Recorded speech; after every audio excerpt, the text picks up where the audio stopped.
এটা হলো আমার বিনসের গাছ এবং প্রচুর বিনস হয়ে আছে, আমি প্রতিদিনই প্রায় তুলে নিয়ে যাই।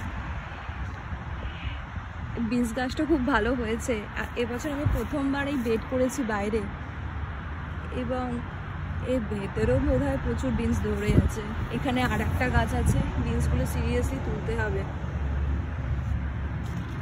এই যে দেখুন বন্ধুরা, কি সুন্দর বিনসগুলো হয়ে আছে। এই খুব একটা কিছু পরিচর্যা করতে হয় না, মাটিতে বসিয়ে দিয়ে একটু খাবার দিলেই হবে। আমি এখানে বলতে গেলে মিরাকেল গ্রোই দিই বেসিক্যালি, আর কিছু দেওয়া হয় না। এদের এখানে মাটিটাই সত্যি খুব সুন্দর। আপনি যদি এখানে এদের সার মাটিটা কেনেন আমেরিকাতে, তো আপনার আর খুব বেশি কিছু লাগে না, যদি কিছু সার দিয়ে দেন তার সাথে, ব্যাস। আর এখানে গাছ এত সুন্দর হয় যে না দেখে বিশ্বাস করার অযোগ্য। এই হলো আমার বিনস গাছ। আমি ওপরেও কিছু বসিয়েছিলাম, কিন্তু সেই বিন গাছ মারা গিয়েছে এবং অনেক হয়েছিল। তবে টবের মাটির ছেড়ে এমনি মাটিতেই বরঞ্চ এটা খুব বেটার হয়।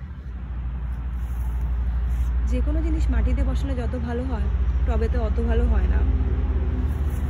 এখানেও হয়েছিল, আমি অনেক তুলে নিয়ে গেছি, যে নিচের দিকে অনেক হয়ে আছে।